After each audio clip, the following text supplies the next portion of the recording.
Son, and Holy Spirit.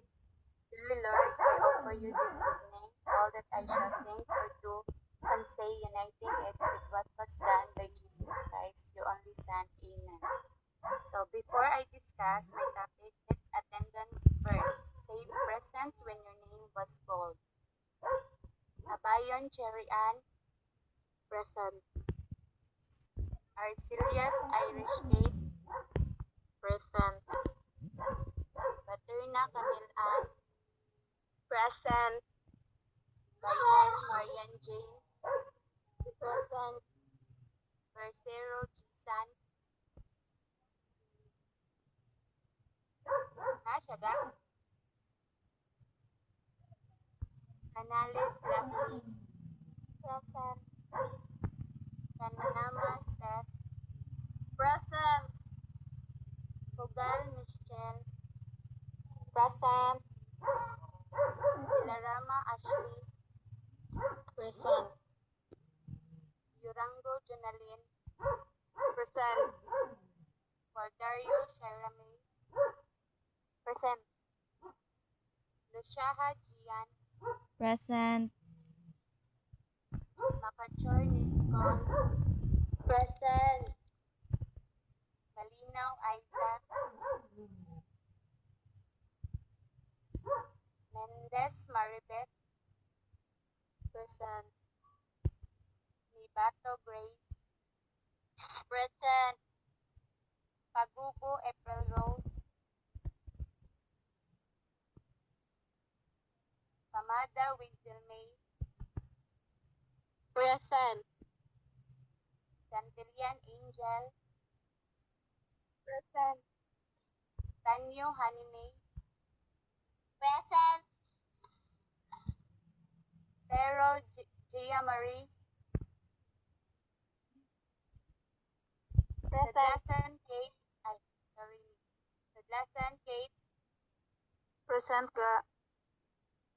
Itang Trisha, presente. Today I will discuss my topic about motivational and affective factors. So, how the learners push themselves to learn and how they value learning are the concerns of the motivational factors. Affection factors related to the attitude, feelings, and emotions that learners put into the learning task. What and how much are learned are influenced by the learner's motivation. Motivation to learn is influenced by the individual's emotion, states, beliefs, interests, and goals and habits of thinking. So, kita na estudyante na amang ditay emotional states like ato ang current situations sama anang kanang kanang gutomon ta di ba wala man ditay gana mag-study kay atong una kay kanang gutom jud mo nang di ta ka concentrate sa ato ang pag-study. Nya ang interest kay ang interest means kay kung mao nang ganahan ka mag-teacher kay ganahan ba ka og bata or mao nang ganahan ka mag-teacher kay gusto ka og mo discuss. In lesson planning, the motivation part of the lesson sets the positive mindset learners. So, sa first part sa ato ang class, dapat should be motivation kay kung maglargo man jud ka og kanang discuss dayon igsulod sa mga bata, mahadlok man jud na sila. So dapat or makulbaan sila. So dapat ang una jud nimo nga kanang i-discuss jud kay dapat pang motivation jud kung pwede ra sad kanang una pa lang daan nga igay nimo sulod. So dapat una pa lang kay introduction ba ka or mag-motivation ba ka or prayer para kanang day nimong sulod dili jud makalitan ang mga bata kay mahadlok man din na sila para ilang una gani kay dapat kanang positive jud sila ba kay kung mukalit man jud pag-discuss kay makulbaan dayon ang mga bata. So, teachers and parents encouragement, praises, and rewards can boost the learner's confidence. They can also establish positive emotional states and good habits of thinking and individuals. So, dako jud kayo ang tabang sa ato ang teachers o parents sa pag-encourage sa ato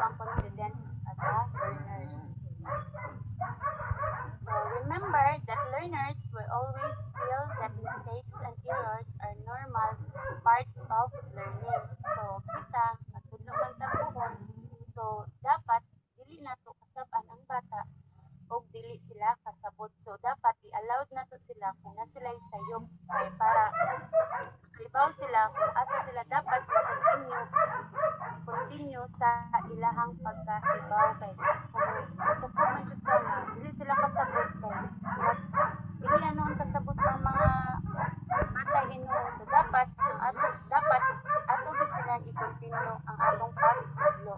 So para makatabang sa mga bata nga ma-encourage sila. So teachers should also use learning materials and strategies that would eradicate learners' anxiety, panic, and even insecurities.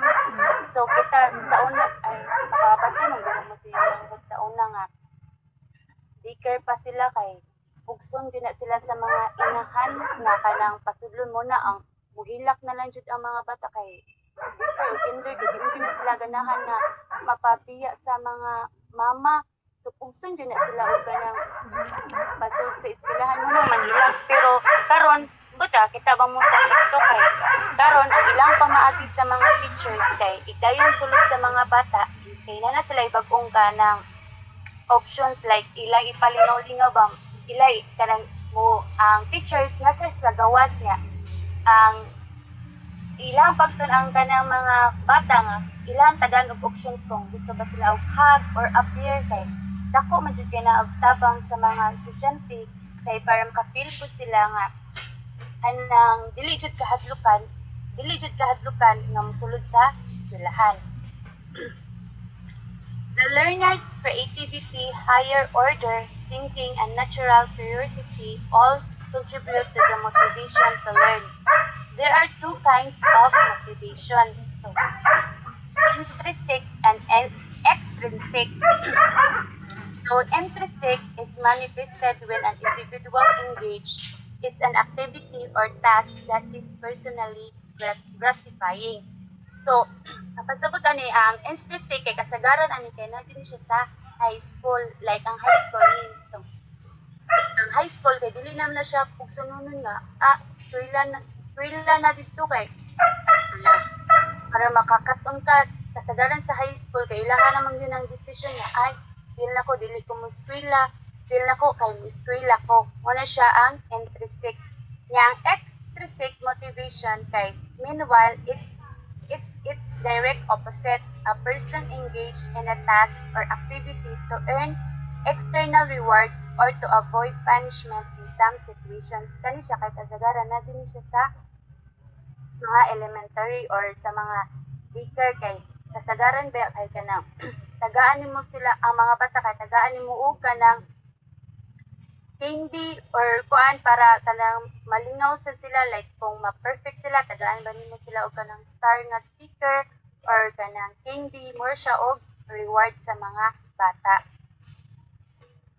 Acquisition of sophisticated knowledge and skills requires extensive learners effort and guidance practice. So ang pasabot ani kay dapat daw kita nga estudyante the learner's motivation to learn is also partner by their extended efforts. So dapat daw kita nga estudyante dapat ang ato ang pag-practice dapat magpadayon jud na para makahibaw ta sa atong mga buhatonon like kung nakay report so dapat jud advance jud ka kay para imuhang report kay imuha siyang ma-master gani at least kanang kung may mga pangutanang imong mga classmates or si ma'am dapat hibaw ka sa imuhang nakay matubag. Teachers facilitate learning opportunities and experiences that encourage learners to exert time and effort. It is through the teacher encouragement that they will have to do tasks with quality and not just compliances sake. So, kanang kita kay na dili naman ta magbuhat og assignment kay para lang natay i-pass. So dapat mo pass ditag assignment like imuha jung gi-effort like sa thesis like pagka grade 12 nato gitagaan jud nato effort jud dili tagaan guys, ito na tug effort para lang makasabit ta ato nga kanang requirements para maka-graduate. Teachers can use the students' errors or mistakes as opportunity for mentoring. So dapat tagaan dyan nimo og chance ang mga estudyante or guidean nimo siya kung unsaon nimo dapat buhaton para makaibaw siya sa iyang mga sayop. At nara, may mga questions, clarifications, kasabot ra mo or paspas ra?